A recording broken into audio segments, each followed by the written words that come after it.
के कार्यक्रम में हम बेहद इम्पोर्टेंट मुद्दे पर बात करने वाले हैं। वो मुद्दा जिस पर दुनिया भर की निगाहें टिकी हुई थी, ट्रंप और पुतिन की अलास्का मीटिंग। और ट्रंप की मुलाकात हुई, उसको अब ये नाम दिया जा रहा है कि ये पहला फेज है उस प्रोसेस का जो प्रेसिडेंट ट्रंप ने शुरू किया है, और जिसमें ये कहा जा रहा है खास तौर पे उस मीडिया की तरफ, उस वेस्टर्न मीडिया की तरफ से जो ट्रंप का मुखालिफ है, कि पुतिन ये वाला राउंड जीत गया है। पुतिन ने प्रॉपर सपोर्ट किया है अपने फ्रेंड्स इंडिया को। 15 अगस्त पे इतना बड़ा तोहफा पुतिन ने इंडिया को दे दिया है कि हिस्ट्री इसको हमेशा याद रखने वाली है। जी बिल्कुल, पुतिन ने अमेरिका के अंदर प्रोटोकॉल तोड़ दिया। और क्या ये प्रोटोकॉल उन्होंने अपने फ्रेंड नरेंद्र मोदी के लिए तोड़ा और दुनिया को ये पैगाम देना चाहते थे कि रशिया और इंडिया एक पेज पे खड़े हैं और दोनों एक दूसरे के साथ दोस्ती निभाते हुए और ताल्लुकात को मजबूत करते हुए आगे बढ़ते जाएंगे। जी पुतिन ने प्रोटोकॉल इस तरह तोड़ा है कि जैसे ही प्रेस कॉन्फ्रेंस यूएस के अंदर स्टार्ट होती है, 2018 के बाद जो है यूएस के अंदर प्रेस कॉन्फ्रेंस थी और पुतिन ने प्रोटोकॉल तोड़ दिया और माइक अपनी तरफ कर लिया, माइक का होल्ड संभाल लिया। एक बादल गरजा बहुत पर बरस ना सका और एक बादल बिना गरजे इतना बरसा कि सारी महफिल को लूट के ले गया। कल हुई मीटिंग में, जो कि अलास्का के अंदर होती है, और इस मीटिंग के ऊपर पूरी दुनिया की पूरी नजरें टिकी हुई थी कि आखिर में भाई यहां होने क्या वाला है। क्योंकि जिस तरीके से माहौल बनाया गया था, स्पेशली डोनाल्ड ट्रंप की तरफ से आने वाले जो स्टेटमेंट्स हुआ करते थे, उससे माहौल लग रहा था कि पता नहीं यहां क्या हो जाएगा। साहब कहते थे कि अगर पुतिन ने मेरी बात को नहीं माना तो मैं मीटिंग छोड़ के घर की तरफ निकल जाऊंगा और वो भारी कीमत रूस को चुकानी पड़ेगी कि रूस भी याद रखेगा। भाई हुआ इसका एकदम उल्टा। कोल्ड वॉर के बाद है ना, सबसे बड़ी मीटिंग है व्लादिमीर पुतिन और डोनाल्ड ट्रंप की। ये एक कॉन्फिडेंस बिल्डिंग मेथड्स वाली मीटिंग थी। इस मीटिंग में कुछ भी निकलने वाला नहीं था। आप ये देखिए पुतिन ने क्या क्या स्टेटमेंट बोले कि वी शेयर हमारी एक शेयर्ड हिस्ट्री है। ओके, उन्होंने बात किया कि कैसे सेकेंड वर्ल्ड वॉर में हमारे कॉमन एनिमीज थे। उन्होंने जिस हिसाब से गर्मजोशी से डोनाल्ड ट्रंप ने व्लादिमीर पुतिन का स्वागत किया, वो देखिए। इनफैक्ट 2016 का जो इलेक्शन ट्रंप जब प्रेसिडेंट बने थे, बताया जाता है वो भी व्लादिमीर पुतिन के कारण बने थे। कई बार तो बाइडेन ने भी उनके ऊपर आरोप लगाए थे। तो कहीं ना कहीं वो गर्मजोशी है और डोनाल्ड ट्रंप भी रेस्पेक्ट करते हैं व्लादिमीर पुतिन को। इनफैक्ट डोनाल्ड ट्रंप उनको अपना बहुत अच्छा दोस्त भी मानते हैं।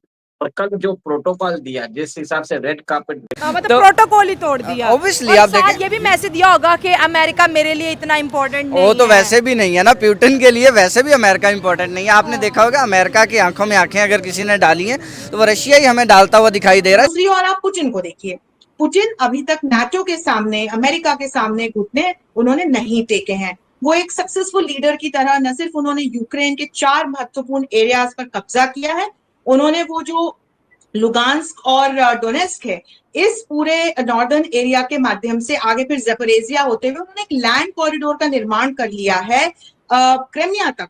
क्रेमिया जो कि ब्लैक सी का एक बहुत स्ट्रेटेजिक पॉइंट है, जहां पहले ही रशिया ने अपना कब्जा जमा लिया था।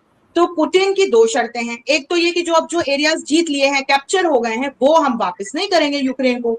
और दूसरा उनका ये कहना है कि यूक्रेन और नाटो इस बात को उनको लिख कर दे, गारंटी करे कि यूक्रेन किसी कीमत पर आगे भविष्य में भी नाटो का मेंबर नहीं बनेगा। क्योंकि इसी बात पर युद्ध शुरू हुआ था। बार बार पुतिन चेतावनी दे रहे थे। आप याद कीजिए 3 साल पहले की सिचुएशन, वे ज़ेलेंस्की से कह रहे थे कि यदि नाटो या अमेरिका उनके डोर स्टेप पर आकर खड़ा हो जाता है तो रशिया की आंतरिक सुरक्षा को बहुत बड़ा खतरा है, and he can not afford it.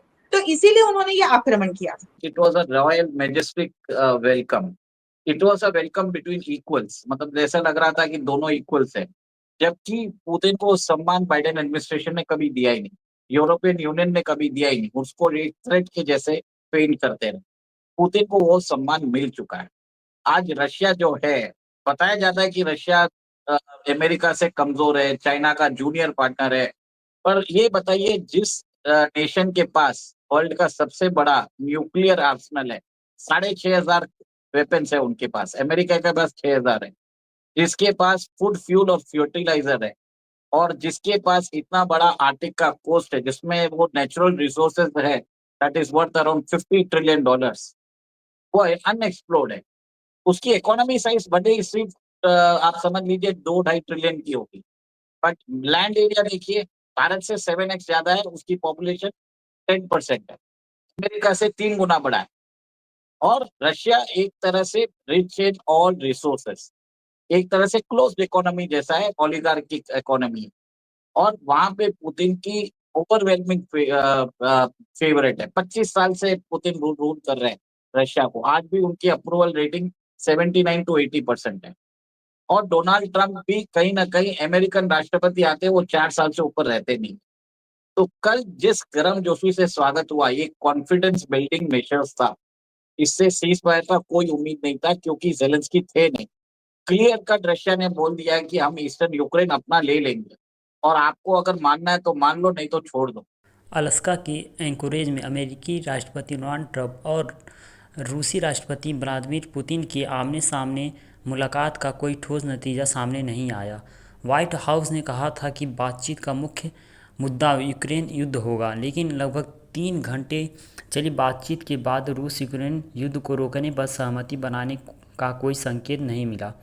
Trump ने कहा, कोई समझौता तब तक नहीं होगा जब तक असल में समझौता नहीं हो जाता।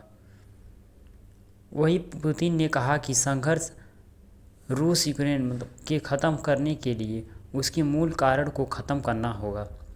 ट्रंप और पुतिन की इस मुलाकात पर पूरी दुनिया की निगाहें थीं। साथ ही इस बैठक के नतीजों का भारत में भी बेसब्री से इंतजार था। ऐसा इसलिए क्योंकि बातचीत से चंद दिन पहले ही अमेरिकी वित्त मंत्री स्कॉट बेसेंट ने ये कहकर खलबली मचा दी थी कि अगर ट्रंप और पुतिन की बातचीत में कुछ नतीजा निकलकर नहीं आया तो भारत पर टैरिफ और बढ़ा दिया जाएगा। विश्लेषकों का मानना है कि ये वार्ता का केवल प्रारंभिक चरण है। पुतिन ने अगली मुलाकात मॉस्को में करने का सुझाव दिया। इसके बाद ट्रंप ने जेलेंस्की से बात की और उन्हें शांति वार्ता के लिए अमेरिका का आमंत्रित किया।